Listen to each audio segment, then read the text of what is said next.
الأخ يكرر الورقة عن ما قال محمد الإمام في الشيخ حفظه الله تعالى. أنتم قرأتم الاسم وما تحت الاسم، الاختصار لما في دعوة الحجور من أضرار. هذا الاسم وما تحته كما قيل جعجعة ما تحتها طحن، فإذا بك تقلب الأوراق ورقة ورقة، فأين الأضرار التي يجعلها تحت هذا الاسم الذي ربما ينبهر به بعض الناس؟ أضرار، فنسأل الله السلامة. فلو أنصف لأتى باختصار جميل، فقال الاختصار لما في دعوة الحجور من النفع والكبت للأشرار. جميل هذا ولا جميل؟ هذا هو العنوان الصحيح، الاختصار لما في دعوة الحجور من النفع للأخيار والكبت للأشرار. فإن المتابع لدعوة شيخنا حفظه الله منذ أن ارتقى هذا المنزل العظيم الذي حباه الله سبحانه وتعالى به يجد عجابا في دعوته وفي سيره وفي سلوكه، بل قبل أن يرتقي هذا الكرسي الذي صار عند بعض الناس كأنه كرسي دولة، الكرسي الكرسي الكرسي إلى آخر ذلك. هذا الكرسي يا أخوان ليس بالسهل أن يرتقيه الشخص وأن يقوم على هذا الخير الذي هو الكرسي، إنما هو من أخشاب كما ترون، ولكن هذا الكرسي محط نظر الأحبة والأعداء، محط نظر الأحبة والأعداء.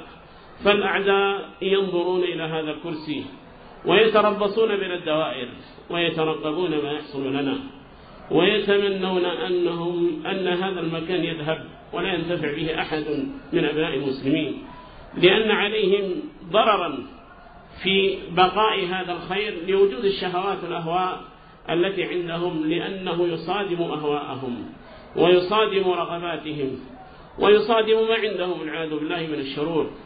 وأما الأحبة فإنهم ينظرون إليه بعين الرضا، كما يقال ينظرون إليه بعين الرضا ويترقبون ما يخرج وما يثمر وتثمر هذه الدار، ما تثمر هذه الدار من الخير، فإنهم يترقبون ما يخرج من هذه الدار فينظرون إليها بنظرة جميلة ونظرة حب ورحمة للطلاب وإشفاق إذا حصل بهم شيء، فتجدهم يشفقون على الطلاب جدا.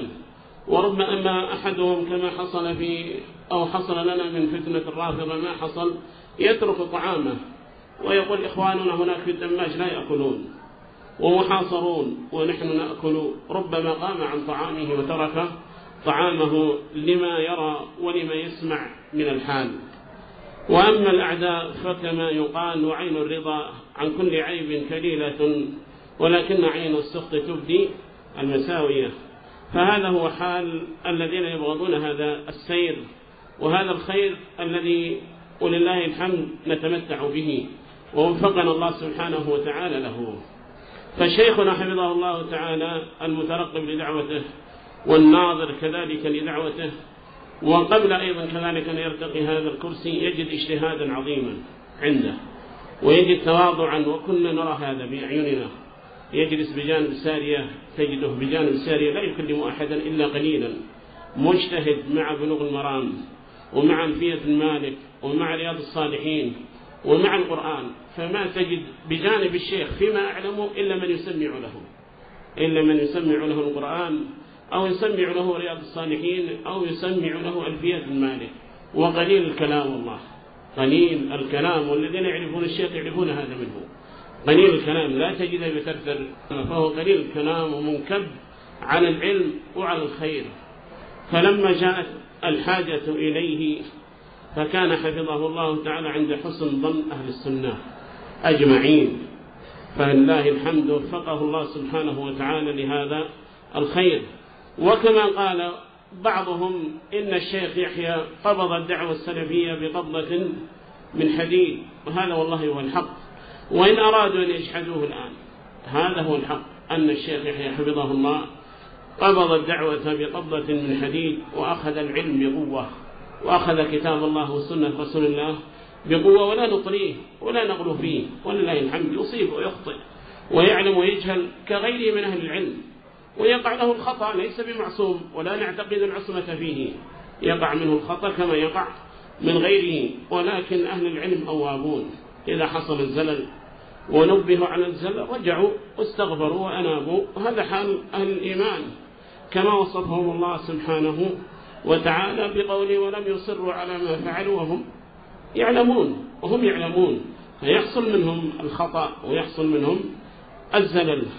فلما صعد على هذا الكرسي بوصية من خبير به وعالم بطلابه اختاره من بين جملة من طلابه، وكان بعضهم يتوقع غير هذا الاختيار، ولكن الله أراد شيئا فكان سبحانه وتعالى، لله الأمر من قبل ومن بعد، فأراد الله سبحانه وتعالى لعلمه الأزلي أن يختار هذا الرجل لهذا المكان، فوفق الله سبحانه وتعالى شيخنا مقبلا لأن يختار الشيخ يحيى حفظه الله، مع محاولات من بعض الناس ممن كان يتردد على الشيخ في السعودية أن يحيى بادئ في الدعوة، وأن يحيى كذا وكذا وكذا إلى آخر ذلك، والشيخ أبى إلا أن يختار الشيخ يحيى حفظه الله تعالى، فكتب تلك الوصية العظيمة التي يسمونها بالعظيمة، وهي عظيمة الحق أنها عظيمة، فأوصى بشيخنا يحيى حفظه الله تعالى،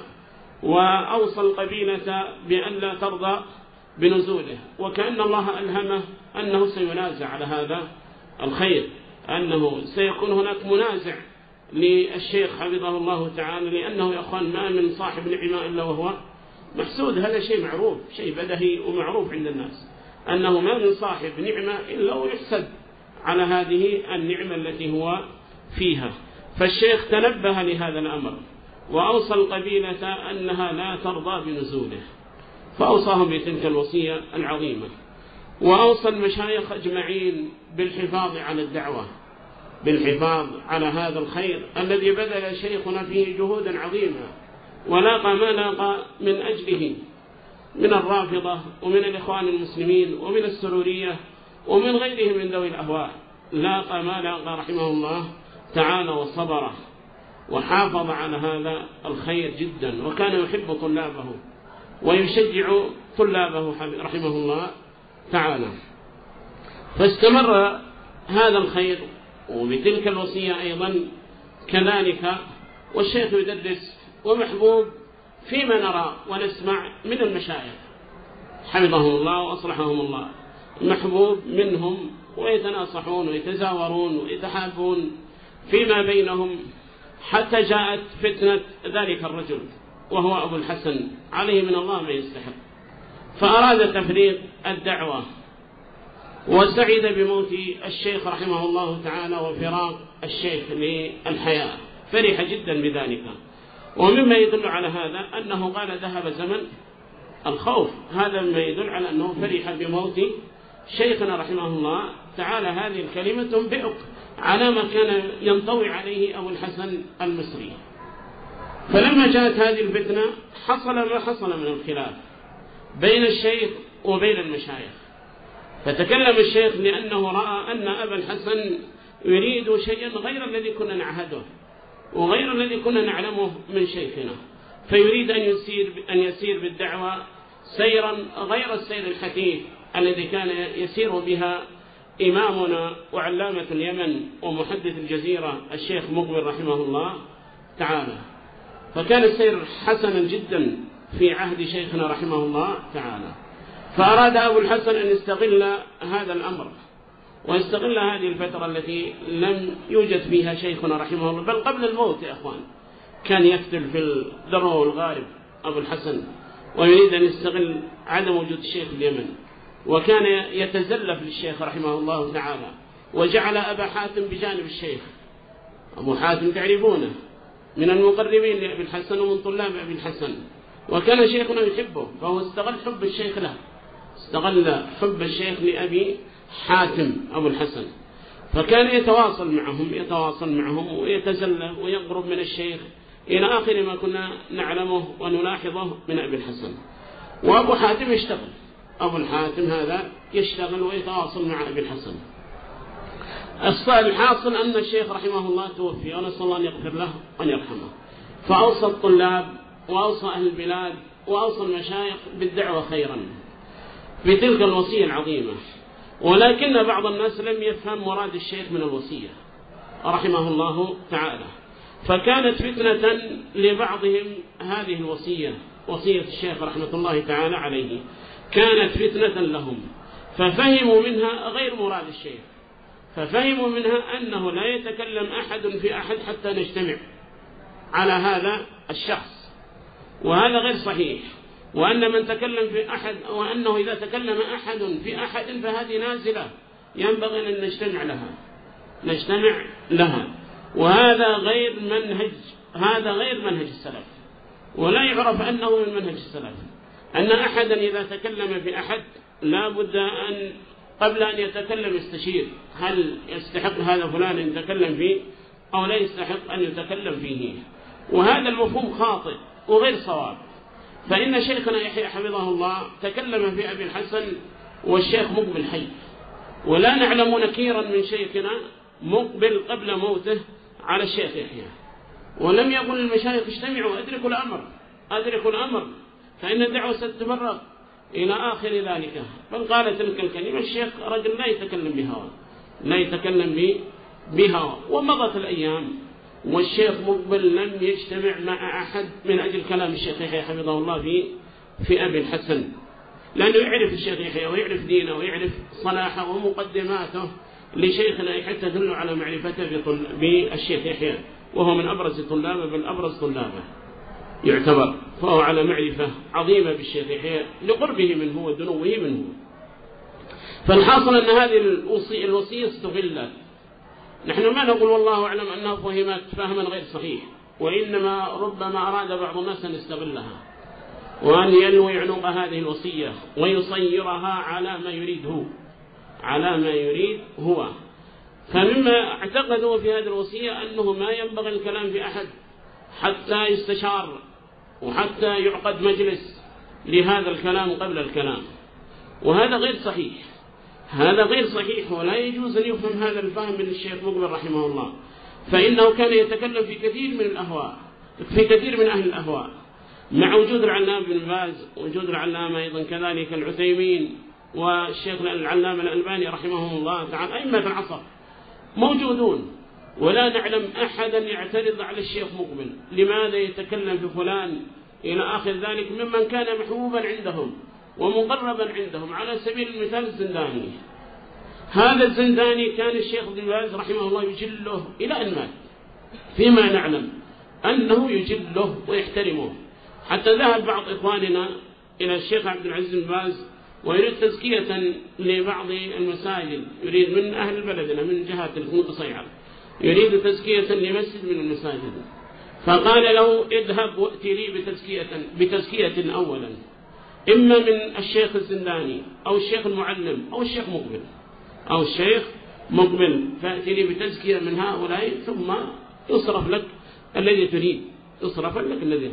الشاهد من هذا أنه كان يجل هذا الرجل، ويجل أيضا أحمد المعلم، وأحمد المعلم معروف عندنا، ويجل شيخنا مقبلا رحمه الله تعالى إجلالا عظيما، يجل الشيخ مقبل إجلالا عظيما أعظم من إجلال لهؤلاء.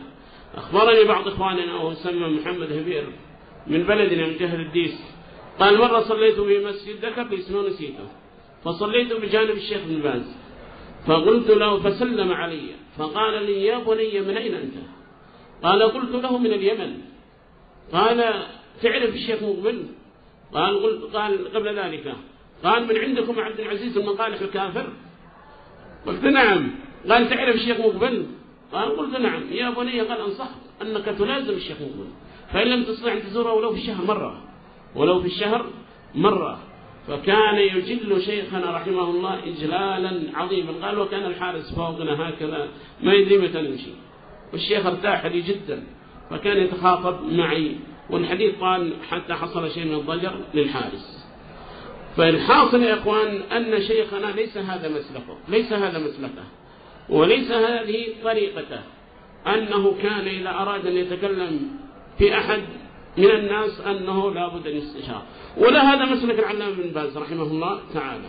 فكان يتكلم ويتقرب إلى الله سبحانه وتعالى في من يرى أنه من أهل الأهواء وأنه يستحق أن ينبه على خطأه وغير ذلك. لكن هذه البدعة العصرية ما ندري من أين جاءت.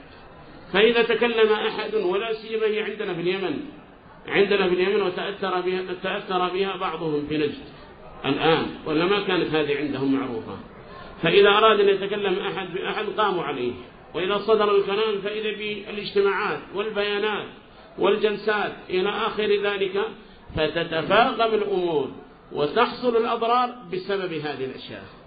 فهذا من الأضرار التي كانت جلبها المشايخ على الدعوة السلفية، هذه الاجتماعات وتكرار الاجتماعات. كلما تكلم شيخنا في أحد من الناس من أهل الأهواء ممن قلقل على الدعوة السلفية وهم يعترفون بذلك، فإذا به بالاجتماعات العقد، وإذا بالجلسات تتكرر جلسة بعد جلسة إلى آخر ذلك، وجهود تبذل وأوقات تضيع من أجل أمور هي والله أدنى من ذلك.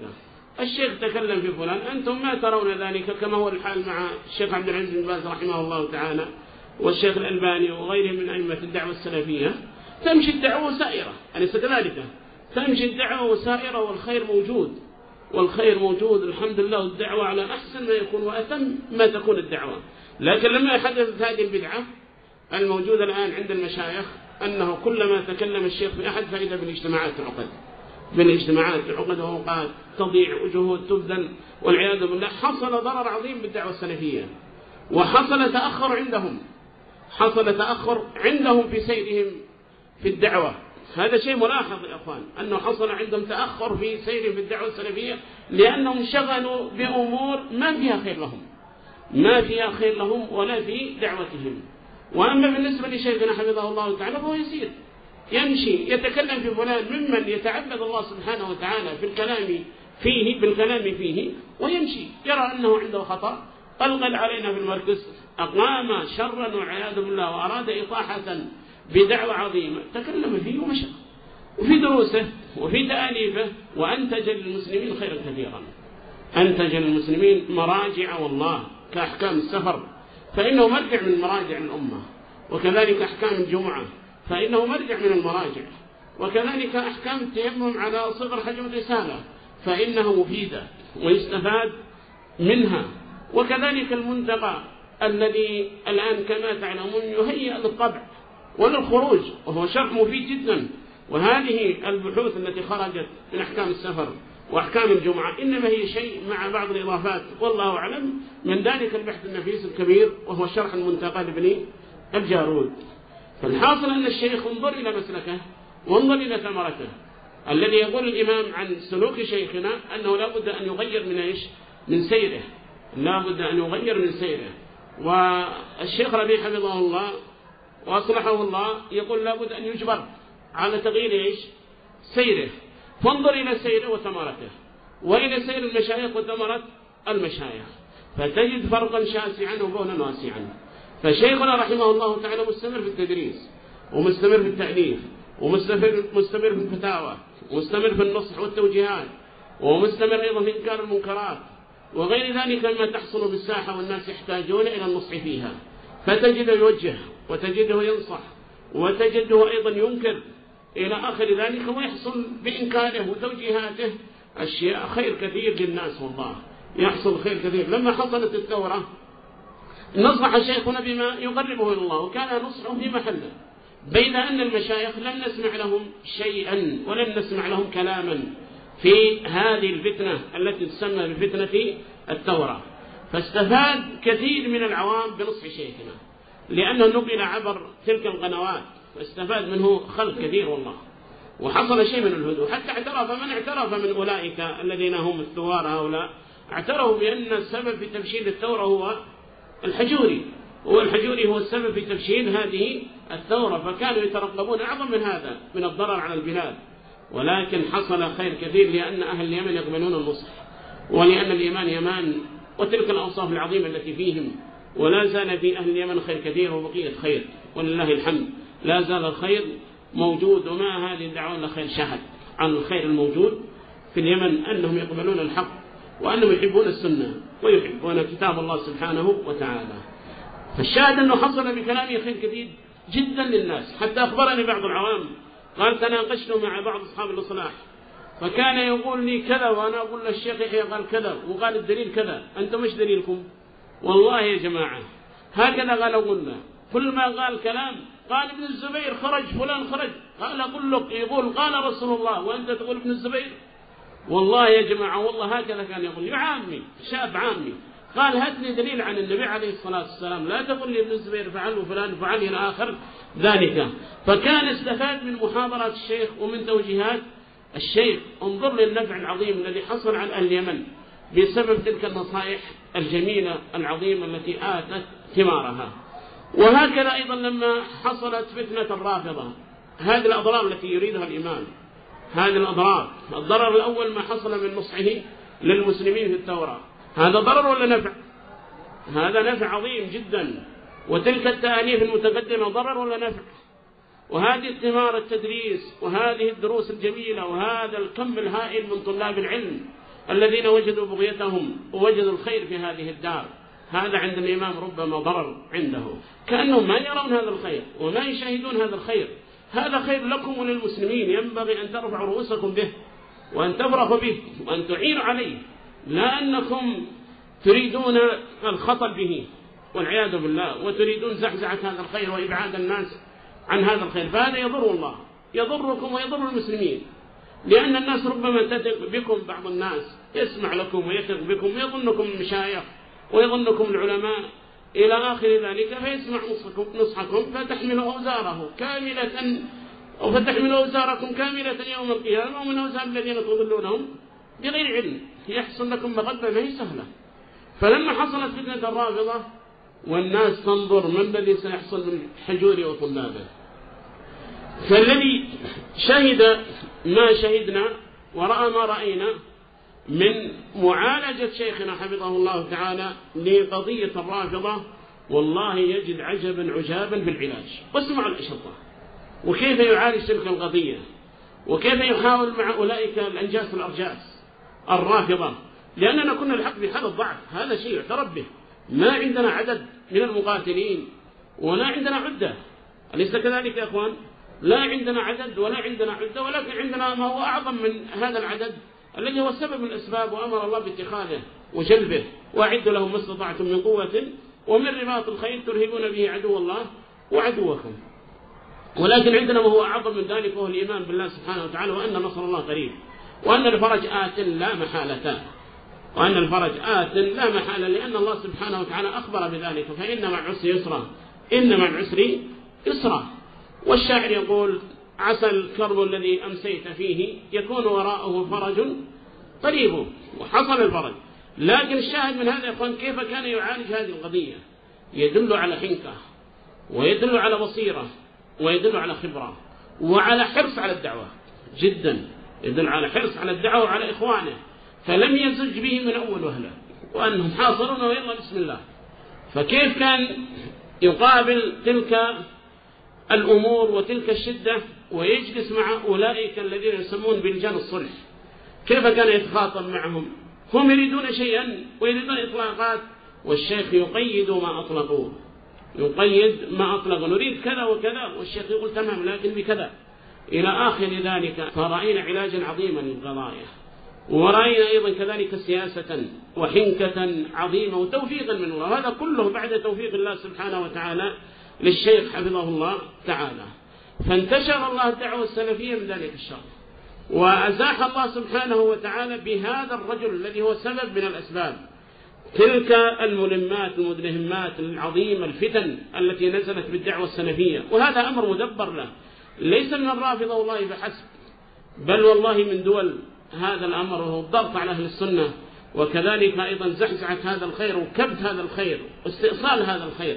هذا أمر مقصود والله من أعداء الإسلام.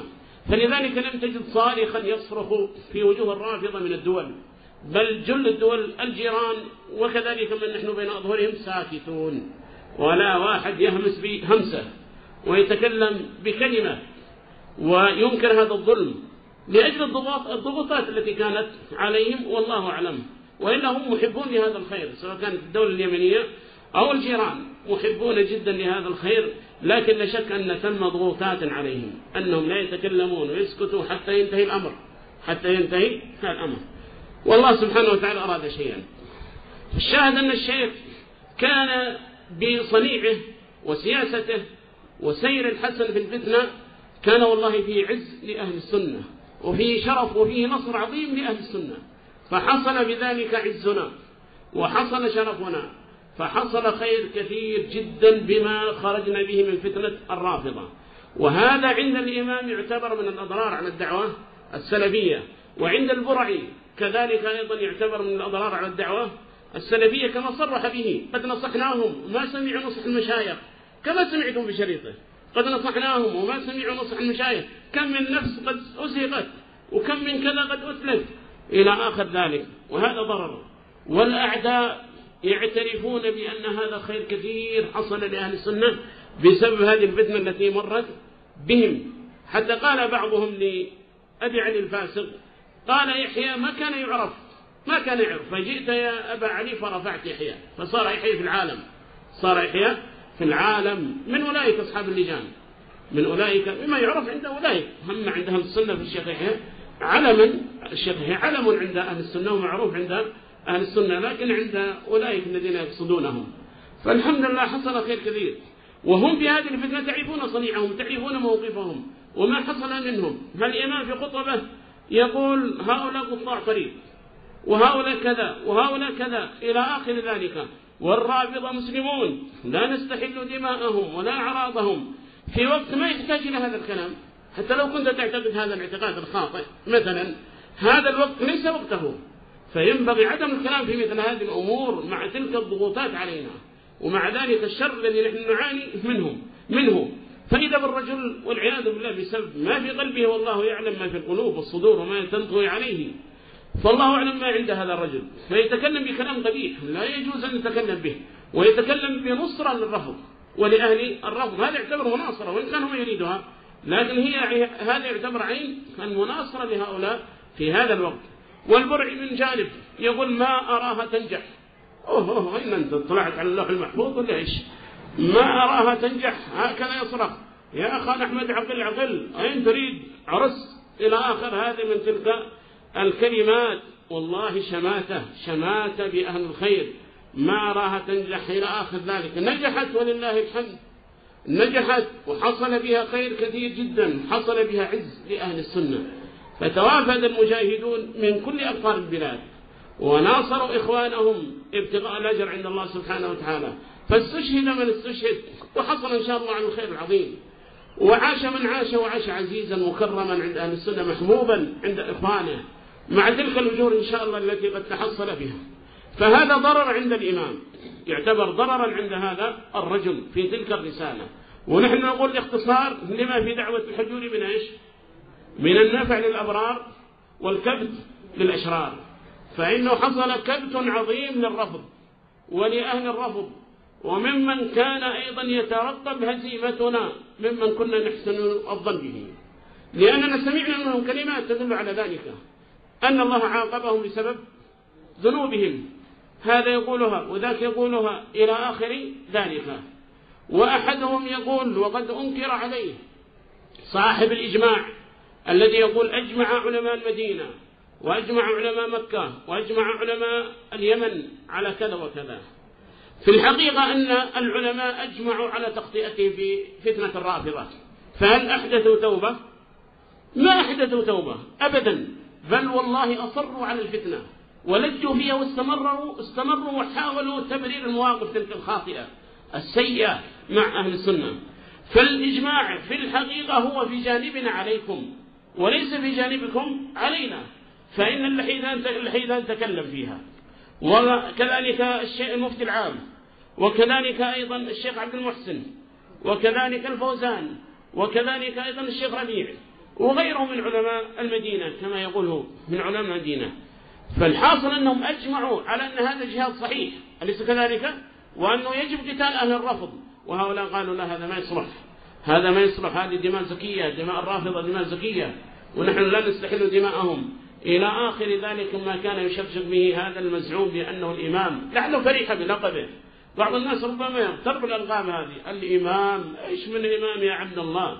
عالم من علماء اليمن، نسأل الله السلام. وجدتم ساحة فاضية والله خلية، وحصل بكم خير كثير. الحق لا يجحد، هذا حصل بكم خير كثير، والناس كانت في بدء الأمر وتحتاج الخير الذي عندكم.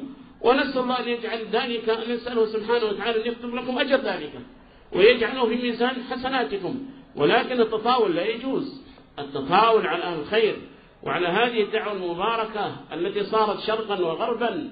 ما من مدينة ولا مكان ولا بادية إلا وتجد أهل السنة فيها، وتجد من يتخرج من هذه الدار فيها يستفيد ويستفاد منه. فهذا خير لا يجوز إشعافه، ولا يجوز يعني محاولة إبعاد الناس عنه، هذا يضركم. أما الخير الحمد لله مستمر. فالشيخ رحمه الله كان مما يقوله لنا قال: إنا لا نخشى على الدعوة من أعدائنا، وإنما نخشى على الدعوة من أنفسنا. فالدعوة قال تمشي ونحن بعدها مثل العميان هكذا، الدعوة قال تمشي ونحن خلفها، هي تمشي ونحن خلفها. فكان يكرر ذلك اعترافا بفضل الله سبحانه وتعالى عليه، وأن هذه أمور أرادها الله سبحانه وتعالى، ويكرر تلك الكلمة العظيمة أن هذا الخير لا بحول منا ولا بقوة، يكرر ذلك، ولا بفصاحتنا ولا بشجاعتنا. وهذا الذي يجعل الله به خيرا كثيرا، يجعل الله به خيرا كثيرا. وهذا الذي رأينا في الشيخ حفظه الله تعالى أنه يسلك هذا المسلك. فجميع ما نراه في الفتنة وفي غير الفتن يحيل الأمور لله سبحانه وتعالى، وأن هذا أمر أراده الله سبحانه وتعالى. وفعلا والله فينبغي للطالب أن يحيل الأمور لله فلا يتبجح.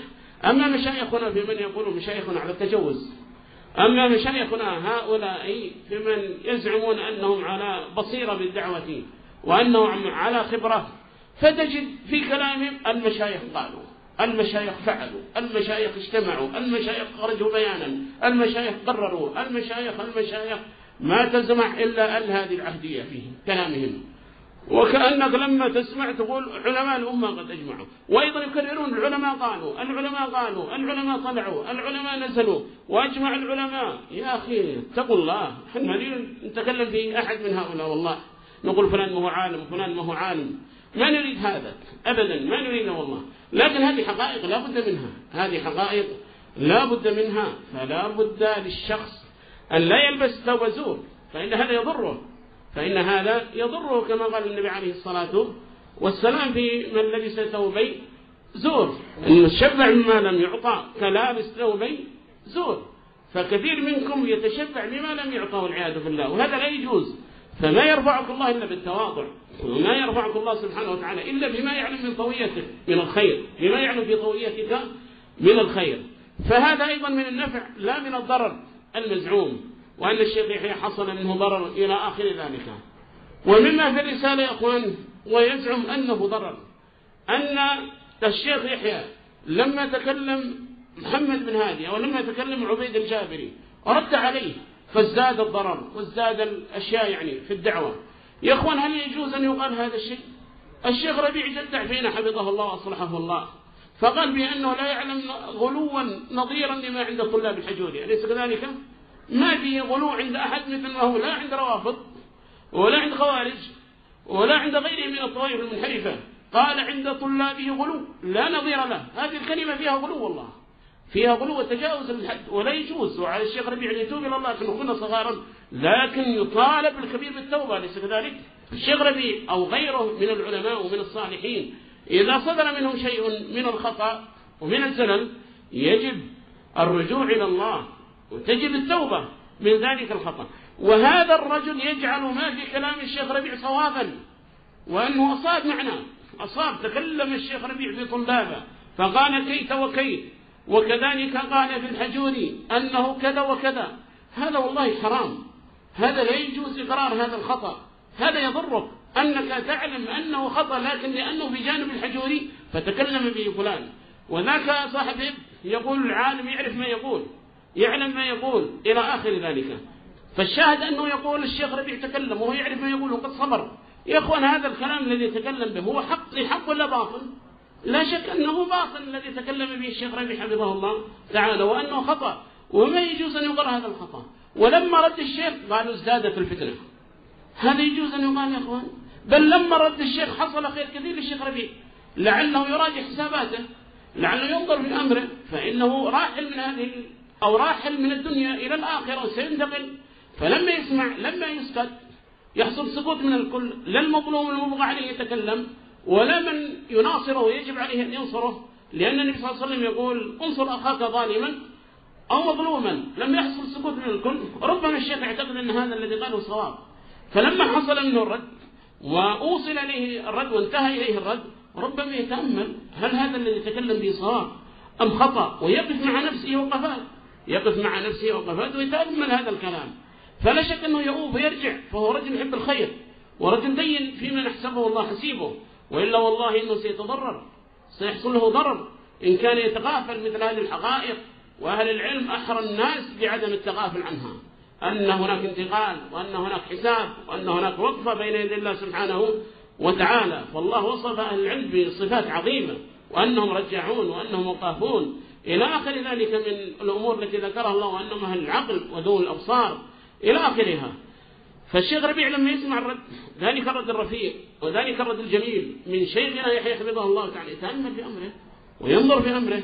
لكن لما يجد نصرة منكم على الباطل، وأنه قد تكلم حامل له الجرح والتعديل وقال في الحجور كذا وكذا، تزجه به إلى الشر والعياذ بالله ويتضرر. ونبيكم يقول انصر أخاك ظالما أو مظلوما، تعرفون معنى ظالما، لا يخفى عليكم معنى الظلم هنا، كيف ينصر الظالم وهو حجب عما هو فيه من الخطأ. فكان الواجب أنكم تجلسوا مع الشيخ ربيع، وأن هذا ليس صواب وهذا خطأ وهذا لا يجوز، وهذا به تتفاقم الأمور وتكثر الشرور على الدعوة السلفية، ويستغل كلامك أعداء الدعوة السلفية.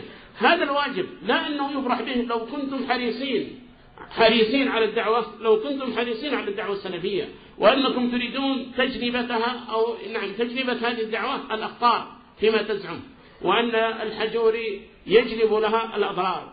إذا كنتم تزعمون ذلك تجلسوا مع الشيخ ربيع، وأن هذا ليس فيه نفع للدعوة السلفية، ولكن لا يترقبون ما يحصل للشيخ من ضرر والعياذ بالله. وهم أسود على هذا الخير، أسود على هذا الخير، وأسود على هؤلاء الطلاب المساكين الذين هم بعد الإقبال على الخير وبعد الطاعة وبعد هذه الحلقات والله ما يستطيعون يدرسون بعض الدروس التي يدرسها إخوانكم هنا. فينبغي أن تفرحوا بهم وأن تفرحوا بهذا الخير وأن تشجعوا، فإن الخير الذي عندنا هو خير لكم، والخير الذي في دعوتنا هو خير لدعوتكم، لأن الدعوة واحدة.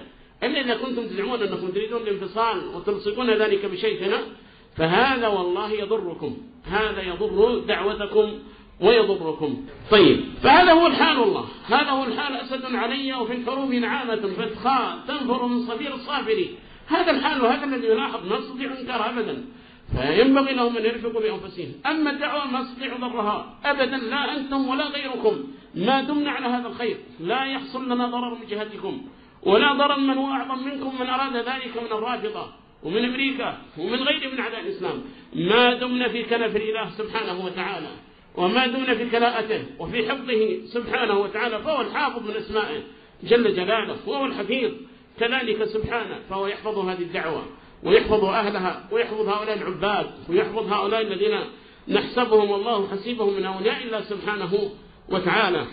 فهذه هي المنافع، بل هي كثير جدا، ولكن الوقت كما ترون هذه بعض المنافع التي حصلت بسبب هذا الشيخ العظيم وهذا الشيخ المبارك. فنسأل الله أن يثبتنا وإياه وأن يحفظنا ويحفظهم بين أيدينا ومن خلفنا، إنه ولي ذلك والقادر عليه، والحمد لله رب العالمين.